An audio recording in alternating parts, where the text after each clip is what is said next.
Bisa. Yeay. Ternyata, Alhamdulillah.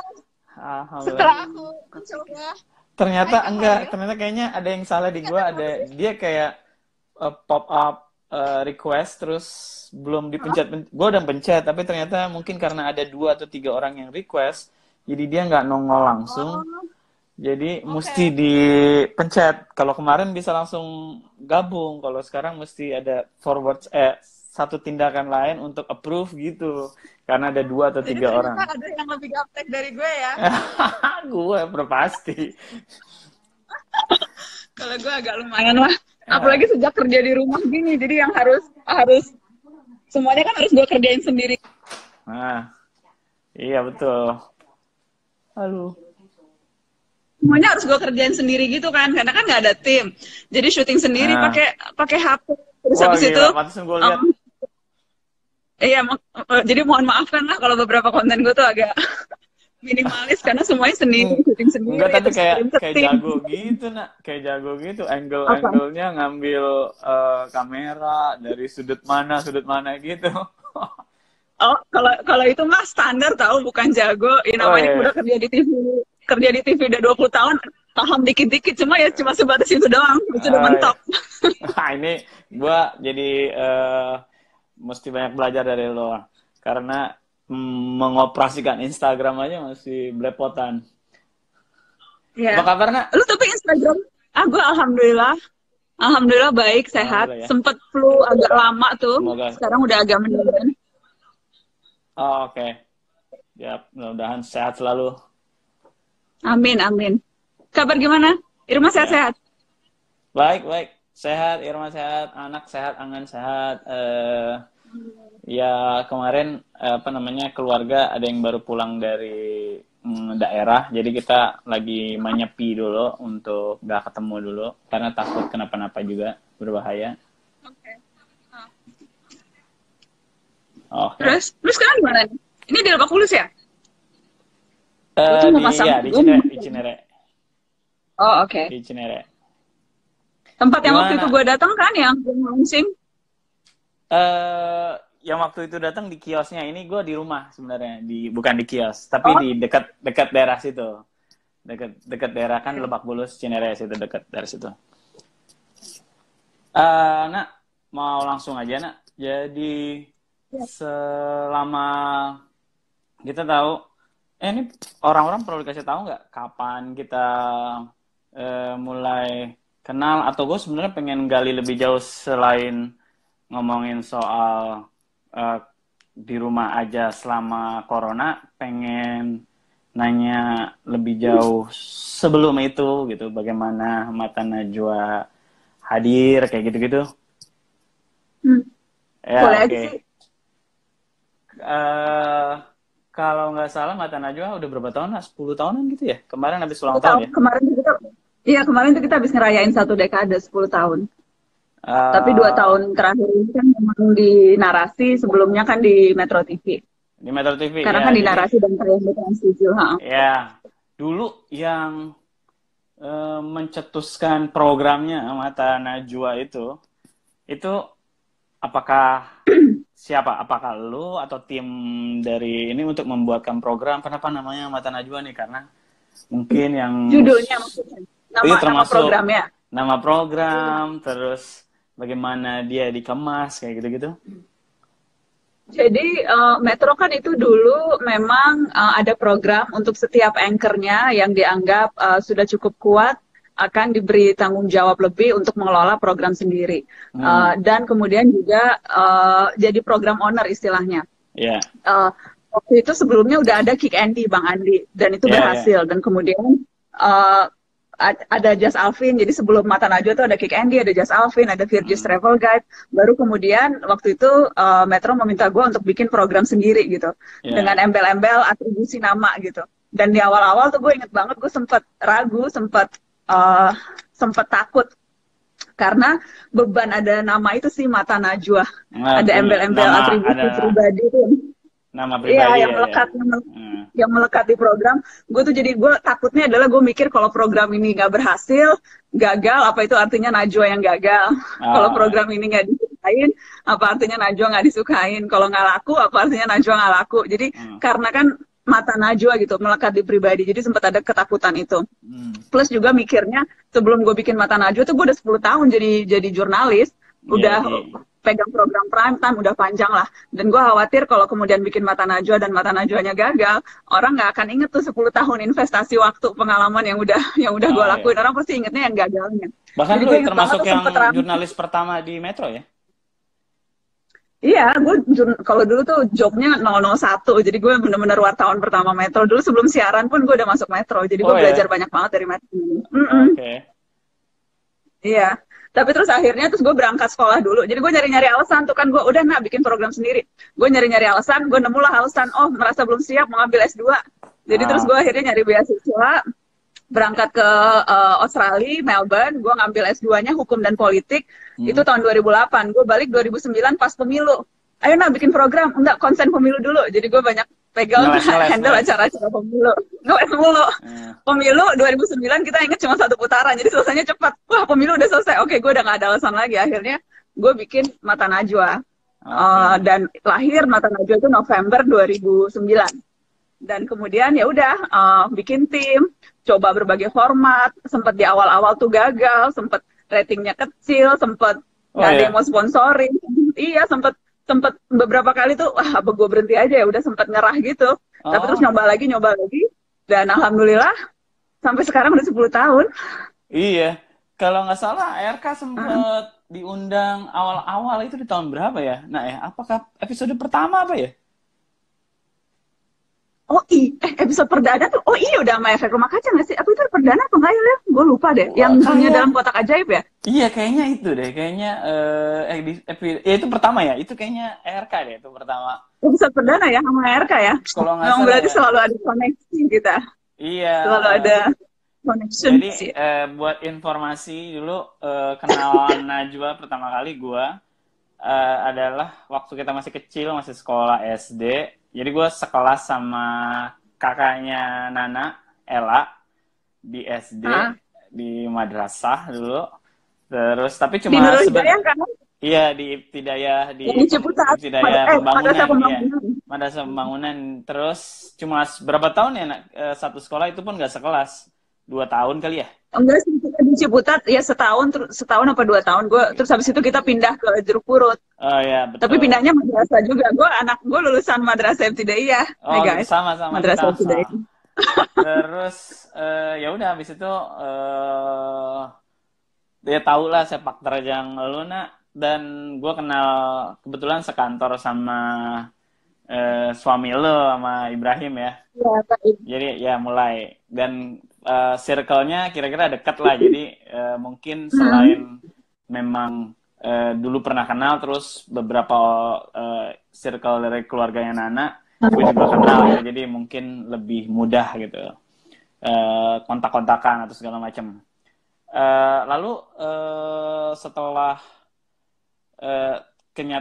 pada kenyataannya beberapa kali bahkan mendapatkan award terbaik, bahkan kadang-kadang ganti-gantian sama Kick Andy gitu, mendapatkan apa ya, award di Emmy Award sebagai tontonan apa gitu ya Nay? Talk show banyak sih ya. Wow. Gak apa-apa ya nyombong. Gak apa-apa dong. Banyak sampai lupa, tapi enggak sih. Alhamdulillah sih gue appreciate banget, gue senang banget karena banyak banget yang mengapresiasi Mata Najwa, baik dari segi kalau paling favorit tuh kita bolak-balik paling favorit, paling berkualitas dari KPI, paling banyak ditonton. Jadi alhamdulillah sih gue merasa kan kalau karya kita kalau bisa berdampak dan berpengaruh itu penghargaan paling maksimal ya. Jadi betul, alhamdulillah selama 10 tahun ini merasa sedikit banyak Mata Najwa sudah memberi dampak dan pengaruh. Oh ya. Lalu pas off dari Metro terus akhirnya punya kekuatan untuk bikin sendiri dengan Narasi TV, itu kira-kira berapa lama tuh nak? Karena kita kayak gemes juga, wah Nana bisa lagi nih kalau dia keluar dari Metro terus bikin sendiri. Maksudnya setelah dia keluar dari Metro terus bikin sendiri kan ada waktu lama jeda gitu ya yang kira-kira 4 bulan lah waktu itu jeda. 4 bulan. Waktu itu waktu Mata Najwa berhenti dari Metro sempat sempat nggak kepikiran bakal muncul di TV lagi. Sempat waktu itu mikirnya ya udah itu terakhir perpisahan di TV dan gue akan fokus bikin konten-konten digital. Dan waktu itu juga mikirnya konten digitalnya masih yang sederhana, simple, masih mau hanya di satu platform, hanya 2 atau 3 program. Sama sekali nggak menyangka sekarang alhamdulillah narasi udah kita bisa bikin konten 14 konten, Wow. karyawan narasi udah 170 orang. Kantornya Wow. udah 2 lantai, alhamdulillah. Jadi sama sekali nggak menyangka apa yang dulu kita rencanain, yang tadinya awalnya tuh sederhana, simple, alhamdulillah sekarang walaupun masih kecil juga, tapi Enggak alhamdulillah lah. udah banyak. Enggak, ya maksudnya dibandingin media-media yang Oh lain, iya, iya, Will, iya, maksudnya iya, dibandingin iya. media yang lain kan. Kita startup media rintisan yang masih kecil. Cuma alhamdulillah kita selalu mau bikin beda sih. Kayak misalnya ini lagi pandemi corona ini, kita menggalakkan kampanye di rumah aja, terus kemudian Iya. kita lagi nyiapin udah 2 hari berturut-turut kita konser musik solidaritas untuk melawan corona. Itu kita bikin juga di platformnya Narasi. Kan kemarin Ah. juga sempat ikut videonya, thank you ya udah ngirim Iya, video iya rumah betul. kita. Itu satu-satu.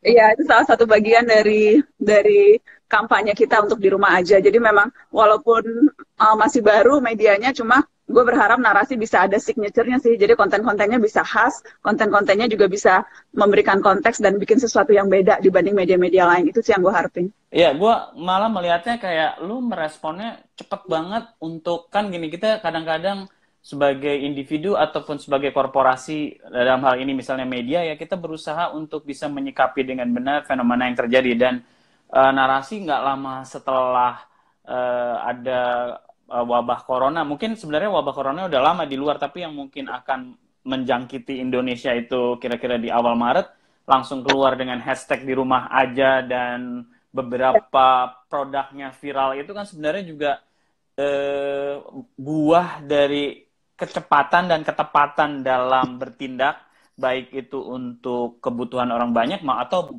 kebutuhan bagaimana media dalam hal ini Narasi merespon gitu. Iya, iya. Menurut gue itu salah satu keutamaan media digital sih. Bisa bergerak jauh lebih cepat, bisa lebih lincah, dan di saat-saat dimana perlu untuk bergerak cepat gitu ya, itu Iya, memang nggak ada pilihan lain untuk just do it gitu. Apalagi nih sekarang kalau kita lihat pandemi corona itu cepet banget beritanya, news cycle-nya cepet banget, jadi memang perlu satu ketajaman untuk bisa melihat mana angle dan mana yang penting untuk disuarakan. Karena kalau nggak terlalu banyak berita, orang juga akhirnya makin akan fed up gitu ya. iya, Jadi dan itu bahayanya kalau orang belum merasa, aduh udah terlalu banyak nih soal corona. Padahal ini kita baru mulai loh. Kita ini betul, baru betul. mulai. Baru Dan mulai, kalau dan kita bahkan nggak tegar, misalnya udah ada apa namanya komen-komen yang aduh udah bosen berita corona, pergi ke kanan ke kiri ngelihat berita lain ujung-ujungnya berita corona lagi gitu. Jadi udah ada kayak kejenuhan itu, padahal sebenarnya di luar negeri, di daerah-daerah yang memang pemerintahnya concern, mereka tuh bahkan mengupdate berita corona itu bisa 2 jam sekali kepada warganya gitu, sehingga dikirimin blast lewat WA, lewat SMS, iya karena betul, ini tuh kita berkejaran dengan waktu dan informasi tuh akan jadi kunci gimana kita bisa survive melewatin corona ini. Dan sekarang ngerinya lagi, gue bukannya mau nakut-nakutin ya guys, siapapun teman-teman yang nonton, ini kita benar-benar baru di awal.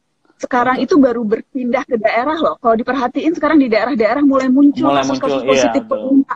Dan semakin banyak orang yang mudik, orang dari Jakarta mudik ke kampung, mereka pulang bawa corona. Jadi this is a very serious matter gitu. Dan menurut gue tanggung jawab media untuk juga bisa menyampaikan ini dengan cara yang bisa meyakinkan orang. Iya Karena betul. kalau sekarang orang fed up dengan informasi, fed up dengan berita, memilih untuk tidak menyaksikan atau tidak mau tahu, itu juga salah satunya tanggung jawab media untuk bisa membuat orang merasa ini juga penting gitu. Menurut Dan itu yang selalu menurut lo ada ini nggak, masalah komunikasi nggak? Maksudnya selain memang kita tahu pemerintah lumayan lambat merespon ini, bahkan ada 1 Januari sampai Februari itu lebih ke proses penyangkalan bahwa Indonesia bisa terkena ya. corona, dan ternyata kita terkena di bulan Maret dan sangat fatal akibatnya karena keterlambatan itu. Ya. Selain itu ada permasalahan komunikasi nggak sih, bahwa di satu sisi kalau yang sangat melek informasi itu sangat aware dengan corona, dan bahkan mungkin bagi sebagian orang yang nggak terlalu sama itu dengan kegiatan sosial merasa bosen, tapi di satu sisi banyak orang yang nggak tahu juga harus bersikap bagaimana corona, dan terbukti dengan banyaknya berkerumunan di jalan sehingga sekarang perlu dibubarkan oleh aparat kayak gitu. Permasalahan komunikasinya kira-kira apa ya? Iya, menurut gue memang gapnya terlalu jauh sih. Bukan hanya sekedar berkerumun di jalan, bahkan ada aktivitas-aktivitas yang spesifik mengatasnamakan corona gitu ya, tapi dilakukan dengan cara yang justru membuat orang bisa tertular virus itu. Ada deklarasi anti corona, lalu deklarasi tapi lu ngumpul-ngumpul ribuan orang. Ada gue kemarin di daerah mana tuh, gue dikirimin video, ada yang pawai keliling daerah untuk melawan corona, tapi pawai jalan-jalan malam-malam. Maksud gue itu kan berarti gap informasinya masih sangat jauh. Dan yang juga menyedihkan adalah ada beberapa acara seremonial itu yang justru dilakukan oleh pejabat-pejabat kita, pejabat-pejabat publik. Ini menunjukkan bahwa sebetulnya bukan hanya tingkat status sosial atau pendidikan ekonomi. Some people are just nggak literate gitu, nggak mau baca, nggak mau cari tahu. Padahal kan simple banget. Sudah berusaha disederhanakan lewat banyak cara loh. Hindari keramaian, jaga jarak di rumah aja, itu kan simple. Iya, betul. Tapi kemudian itu ya akhirnya memang tugas kita untuk membuat itu jauh lebih sederhana lagi, terutama untuk di daerah-daerah. Gue bener-bener khawatir sih nih sama di daerah-daerah, sama yang di ujung-ujung. Kayak kemarin tuh cerita dari produser Mata Najwa, ada tetangganya positif corona, terus dijenguk rame-rame di rumahnya, di rumah sakit pun dijenguk padahal dia positif. Kebayang nggak? Jadi hal-hal itu menurut gue ini mengkhawatirkan sih. Again, bukan mau nakut-nakutin ya guys. Tapi menurut gue ini sesuatu yang harus benar-benar jadi perhatian banyak orang. Selain itu kan kita ingin misalnya berbagi cerita dengan berusaha meningkatkan kewaspadaan, tapi karena ada problema perbuzzer-buzzeran dan seolah-olah kita tidak bisa memisahkan mana yang waspada, mana yang ingin menakut-nakuti. Jadi ada pressure juga buat orang yang ingin memberikan informasi tentang bagaimana seharusnya kita bekerja, itu seolah-olah kita ingin menakut-nakuti, padahal sebenarnya kita harus bisa membedakan mana yang menakut-nakuti, mana yang dianggap sebagai berusaha meningkatkan kewaspadaan sehingga bisa meredam penyebaran corona itu juga problem sebenarnya kan. Iya, dan gue menyalahkan politisi sih itu. Politisi yang kerap kali memang selalu berusaha mengambil kesempatan di setiap hal, termasuk di saat-saat kritis ini. Ada banyak banget politisi yang memang kelihatan ngambil, dan politisinya ini maksud gue beragam ya, bukan hanya politisi yang anti pemerintah, yang kritis ke pemerintah. Dua-duanya menurut gue mengambil kesempatan ini. Dan gue tadi baru baca tulisan bagus banget yang bilang bahwa sebetulnya pandemi ini tuh test of a nation. Betul-betul ujian buat kita. Betul. Ujian untuk melihat tiga hal. Tiga hal yang dilihat, apakah kita akan lolos atau tidak. Patokannya tiga. Yang pertama, bagaimana sistem kesehatan kita. Apakah sistem kesehatan kita mampu bertahan. Yang kedua, bagaimana cara kerja pemerintahan kita, sistem governance. Apakah sudah efektif. Dan ujian ketiga, modal sosial. Apakah bangsa ini akan punya modal sosial yang cukup. Karena sekali lagi yang bisa membuat kita bertahan di masa-masa seperti ini adalah solidaritas. Jadi kita diuji nih, tiga hal itu diuji. Dan gue khawatir di fase pertama ini kita ada tanda-tanda mungkin akan berat untuk lulus ujian itu. Minimal kalau kita lihat dari fase atau dari tolak ukur yang pertama soal sistem ketahanan, soal sistem rumah sakit. Kesehatan, ada banyak banget sekarang dokter, ID, di daerah-daerah semuanya udah menjerit-jerit. Gue khawatir banget sistem kesehatan kita nggak akan bisa mampu untuk menampung banyaknya luapan pasien, dan bukan hanya pasien corona ya, kan ada banyak banget persoalan kesehatan di negeri ini. Iya, corona satu hal dan mendominasi, tapi ada banyak banget persoalan-persoalan lain gitu. BPJS juga belum kelar.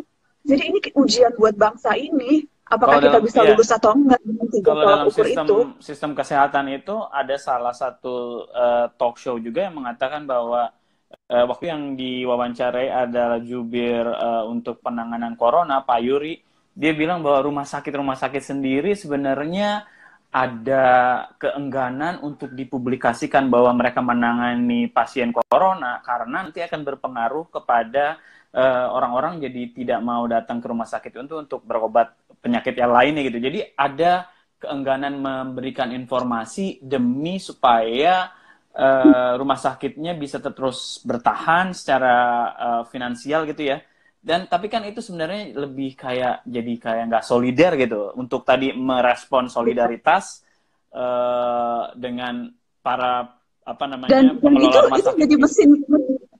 Dan kebayang nggak sih, itu jadi mesin penyebar virus. Rumah sakit akan jadi tempat yang justru bisa menyebarkan virus kalau dia Betul, menyembunyikan bahwa di situ ada pasien corona. Itu luar betul. biasa mengerikan sih. Iya, jadi kayak ada informasi kayak gitu tuh disampaikannya dengan enteng aja tanpa ini harus ada jalan keluar yang baik gimana supaya kedua-duanya semuanya ini bisa berjalan dengan baik. Rumah sakitnya bisa tetap nggak kehilangan pasien, tapi juga pasien yang mau ke sana juga terinformasi dengan baik gitu. Jadi ini mulai agak chaos gitu. Sekali lagi kalau kita khawatir chaos, bukannya berarti kita ingin membuat suasana jadi ricuh, tapi ingin meningkatkan kewaspadaan supaya kita bisa menghambat penyebaran corona gitu kan sebenarnya kan.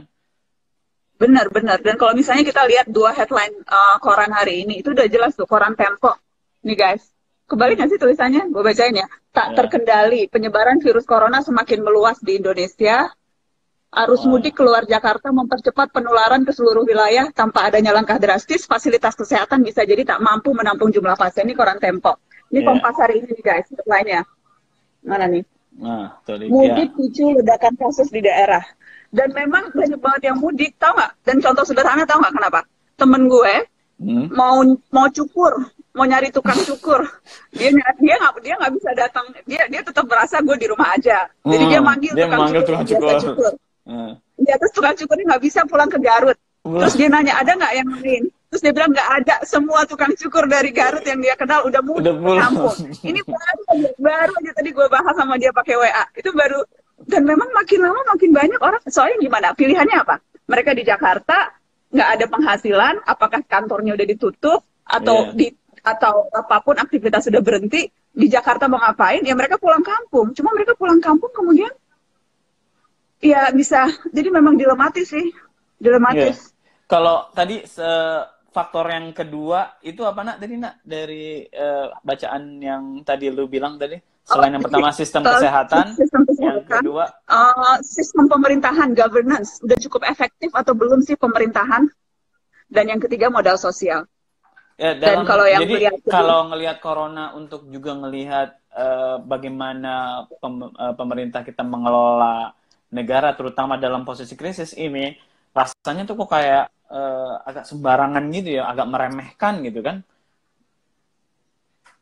iya, menurut gue memang itu kesalahan di awal, dan semua orang udah bilang ini itu kesalahan Menteri Kesehatan, Pak Terawan, Hmm, yang terlalu menggampangkan.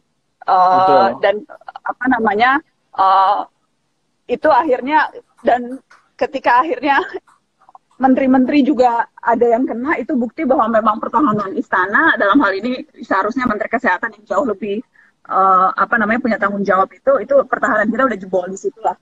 Iya. Tapi sekarang sih mudah-mudahan minimal apa namanya kesadaran bahwa this is dangerous gitu ya. Hmm. Ini harus disikapi dengan tepat gitu. Menurutku itu sudah ada dan sudah terlihat pembentukan gugus tugas, kemudian juga berbagai skema yang dikeluarkan pemerintah. Walaupun memang masih belum konkret, yang Terutama harus kita kejar sekarang bagaimana detail-detailnya tuh yang iya dijanjikan iya. akan kredit akan apa namanya diperlunak, kemudian yang cicilan motor juga diperpanjang dan sebagainya. Betul. Cuma sekarang sekali lagi kan kita perlu tahu detailnya, apa nih detailnya. Banyak banget yang nanya ke gue, Mbak Najwa itu gimana detailnya? Katanya Iya. nggak perlu bayar cicilan motor dulu. Itu banyak Terutama banget yang nanya, dan memang terutama soal coronanya sendiri kan nggak jelas siapa yang maksudnya apa sih untuk menutupi data kayak gitu-gitu itu juga menurut gue keterbukaan itu justru perlu untuk bukan hanya kita ngajarin, misalnya gini, ada tetangga kita suspek corona gitu, kita harus memberikan support, bukannya menakut-nakuti dia. Jadi sehingga kalaupun kita tahu, itu berguna untuk kita memberikan dukungan kepada dia. Selain kita menjaga jarak, juga kita memberikan dukungan. Kan itu bisa jadi pelajaran juga buat bernegara atau bersolidaritas kepada tetangga kita atau siapapun itu gitu ya. Kalau ada tetangga yang misalnya jadi dokter, itu kita dukung, kita bangga, bukannya kita malah takut terus diusir dari kos-kosan perawat kayak gitu-gitu kan. Itu sebenarnya kan kayak ini kita rusak dari mana-mana gitu, tatanan sosial gitu kan. Bagaimana merespon sebuah krisis itu udah kacau gitu. Iya, iya. Tapi yang ketiga, yang bagian ketiga, yang soal modal sosial, menurutku kita masih bisa berharap banyak nih pada modal sosial. Gue belum lama tadi tuh gue bikin video pendek, udah gue post di IGTV gue. Karena gue tuh terharu banget ngeliat banyak banget dari kita yang solider mau memberikan donasi. Jadi kan konser musik di rumah aja ini udah 2 hari, dan gue selalu mantengin tuh yang ngirim-ngirim donasi, dan itu tuh betul-betul menggetarkan hati gitu. Ada yang ngirim 10.000, bilang saya buruh Mbak Nana, tapi saya tetap mau ngasih. Ada yang Lady Gojek ngirimnya cuma 10.000, bilangnya saya tahu ini pasti donasi yang paling kecil, tapi saya tetap mau berbagi. Ada yang sebetulnya udah di PHK karena corona, tapi tetap mau ngasih. Ada yang ngasih keuntungan jualan online-nya 50.000. Dan itu banyak banget kalau kita perhatiin di laman Kita Bisa tuh, yang nyumbangnya 10.000, 20.000, 10.000, 20.000, itu tuh banyak. Dan buat mereka sebetulnya kan itu kan nggak sesimpel masukin uang di sumbangan gitu kan. Kan kalau kita nyumbang di Kita Bisa kan perlu masuk, perlu klik, perlu ini. Jadi orang tuh harus usaha gitu. And they would still do that untuk nyumbang. Jadi kalau dilihat tolak ukur ketiga, apakah bangsa ini akan bisa bertahan? Menurut gue kalau pakai ukuran modal sosial, solidaritas itu masih ada dan berlipat ganda. Sama kayak liriknya ada harapan. Jadi ada harapan ya, kalau dari solidaritas. Iya, dari solidaritas ada harapan. Tinggal gimana pemerintahnya bisa jauh lebih efektif, dan gimana sistem kesehatan kita bisa nggak jebol. Ya, gue baca juga salah satu tulisan dari yang ngebahas corona ini, kalau nggak salah Fransiskus Budi Hardiman, dia bilang bahwa bangsa-bangsa yang bisa minimalisir terjatuhnya korban adalah bangsa-bangsa yang disiplin, dan bangsa-bangsa yang tidak bisa meminimalisir jatuhnya korban adalah bangsa-bangsa yang tidak disiplin. Kita ada di mana nih kira-kira? Dari segi disiplinitas?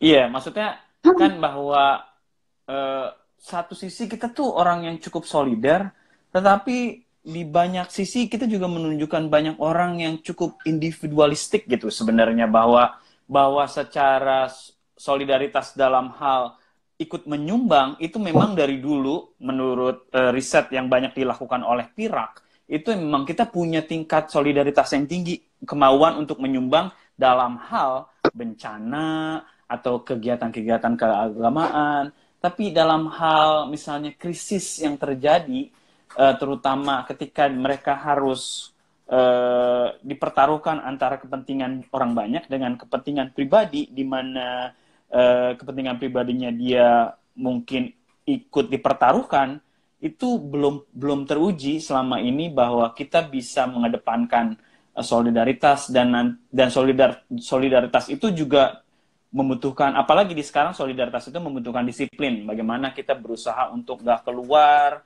berusaha sedikit banget keluar kalau memang perlu aja gitu, kayak gitu kan, karena kedisiplinan kita itu yang mempengaruhi bagaimana menghambat penyebaran corona itu gitu.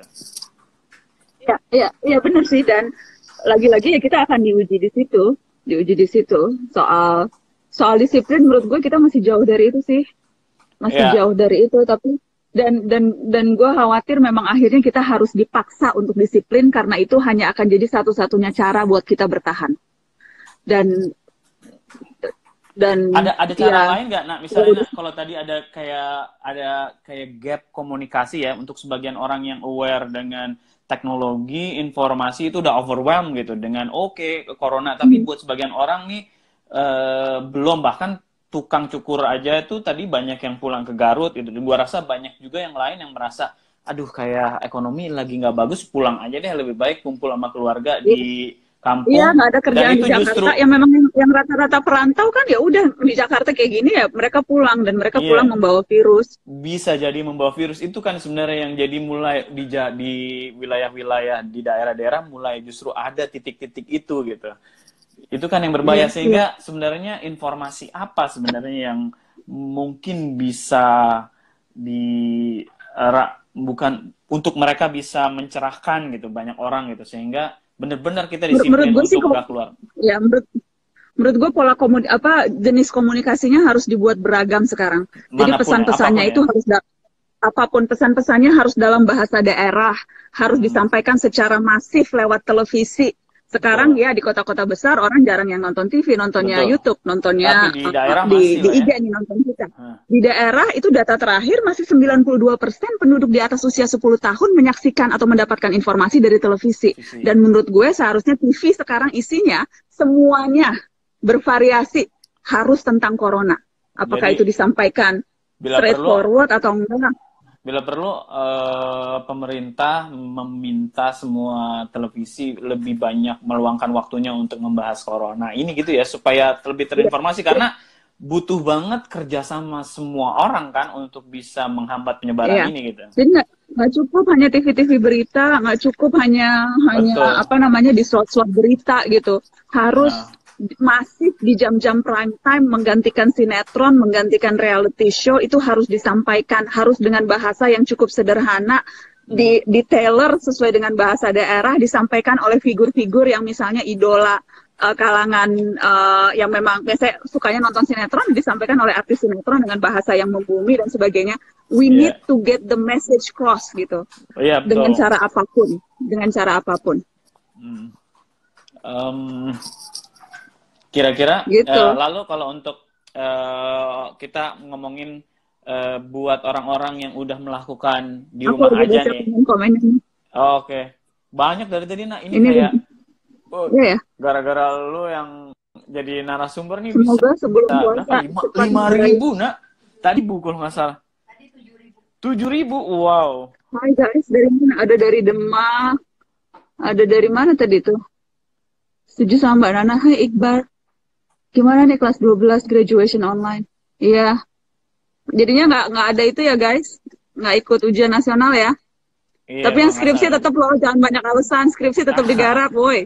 Bisa melalui ini Alasan kan, kebanyakan. bimbingan melalui daring juga. Iya, soalnya tuh gue tahu tuh banyak dede-dede mahasiswa yang wah anak-anak ini nggak ada UN, berusaha ngeles skripsi juga nggak diadain, nggak ada hubungannya, woi. Skripsi garap, woi. Kalau selama ini nak yang sering mungkin Ada Fitra menginformasikan. nyuruh lu nyanyi. Hai Fit, Fitra anak mata Najwa, fans berat ERK. Oh, Nyuruh Fitra lu ya. nyanyi Mas. Ya. Wah. Kalau yang banyak masuk ke lo yang ngasih info atau ingin mengabarkan mereka melakukan kegiatan di rumah aja dalam bentuk apa aja, nak selama ini nak? Macam-macam ya. Ada yang memang kerja, ada yang kalau yang ibu-ibu muda tuh rata-rata udah pada mulai, aduh, gimana caranya ngajar anak gitu sekolah online itu juga menurut gue Aduh, satu. itu problema gue juga tuh. Iya kan? Maksudnya lu jadi tambah menghargai gimana guru-guru mengajar kan? Iya, iya. Setelah di rumah aja selama beberapa hari dan ngajar anak. Jadi itu mereka berusaha nyari aktivitas yang supaya tetap belajarnya bisa jadi lebih menarik gitu. Terus kalau yang dede-dede mahasiswa, itu rata-rata ya mereka tergantung sih, ada yang bikin konten. Gue seneng sih, gue sering dibikinin konten-konten dan kadang konten yang gue bikin terus habis itu direspon. Kayak kemarin tuh yang kita bikin lagu efek rumah kita, itu banyak banget yang ngirim model-model itu viral, gitu juga. Itu viral banget kayaknya. Gue sampai dapat beberapa kali di berbagai grup WA dari berbagai kalangan orang gitu. Maksudnya beda-beda. Jadi kayak macem-macem. Seneng deh ngeliatnya. Terus lu lihat nggak sih ada satu video yang di apartemen nyanyi sama-sama, itu gue sampai terharu banget. Terus sempat dapat nggak sih video itu di apartemen di Jakarta, nyanyi rumah kita rame-rame gitu. Gue model Italia. Ntar gue cari deh, ntar gue nonton. Ntar gue kirimin. Iya, jadi mereka pada bikin konten. Terus kalau gue pribadi sih sekarang karena nyiapin konser musik solidaritas lawan corona di rumah aja, jadi kita banyak fokus soal itu. Nanti nih kita mulai jam setengah 7. Hari ini tuh yang tampil ada Eva, ada 420, ada Hi-Fi. Kok kenapa efek rumah kaca nggak jadi tampil ya? Kenapa ya? Kita waktu itu kayak nggak pas jadwalnya apa gimana sih, Ren?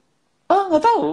Tapi memang gue juga beberapa kali ada tawaran, kita masih bingung nih ingin menyiasati untuk tampil tapi nggak harus ketemu si personil bandnya gitu ya. Itu masih agak bingung Iya sih, karena suka PR-nya tuh nge-lag. PR-nya karena band sih. Makanya kan yang kita banyak nih Ah, juga sekarang solois akhirnya kan. vokalis gitu, Betul, solois. betul, betul. Yang band Pengennya memang sih, agak ribet, kita masih belum nemu. pengennya sih nggak pengen mencederai di rumah ajanya itu, karena kan selain kita ingin menjalankan hashtag itu, maksudnya selain ada hashtag kita juga ingin menjalankannya, jadi bener-bener pengen ngejagain di rumah ajanya itu. Dan aduh agak susah kalau dengan sambungan internet yang sekarang ya.